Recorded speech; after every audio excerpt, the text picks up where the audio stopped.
So this is the most embarrassing thing that ever happened in my entire life on this stupid gay planet. It is a true story, so I want you to know that it was the most, and to this day, the most embarrassing thing that has ever happened in my entire life.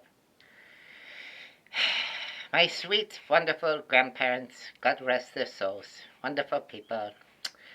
I was about 13 years old, and it was late at night, and I was in the living room, and they had the channel. Not a lot of you will remember this, but some of you may. It was called the Squiggly Line Channel, okay? And what it was the newsy channel on TV, but they had wavy lines going through it, okay? Occasionally, the channel would stop for a second, and you could see a boob, you could see a butt, okay?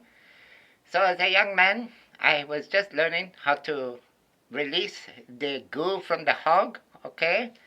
So I'm sitting there late at night, and I'm whacking away. I'm just whacking away, using butter from the fridge, okay? I used anything. It didn't matter. It was like as long as it worked, you know? And I'm sitting there, and I was a young man, so my stuff like flew across the room. I was a shooter, yeah. I was right? So it's late at night, and the screen stops, and I see a boob. And I was so excited to see the boob. I was like, oh, because unlike you, you're a homosexual. I am not. I was looking at a boob, not a penis. So I looking and I'm there. I'm almost there. And I'm almost there. And right when I freaking shoot my load, my grandmother opens the door and she says to me, "Hey, Chen Win, it's getting late. You should turn." Oh my God! This close. It was in slow motion. This close. The load shot up.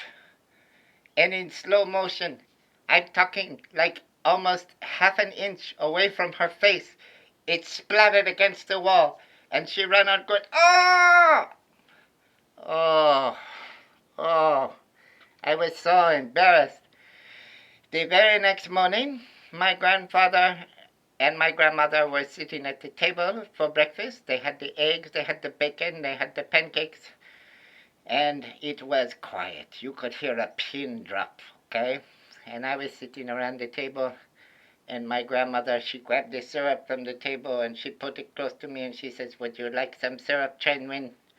And my grandfather grabbed the syrup and he says, "I think the boy's had enough goddamn sugar." And he put it over there, and I'm, oh my God. We never spoke of this again. We never spoke of it at all. But to this day, the most embarrassing thing in my life. I am straight and you are gay.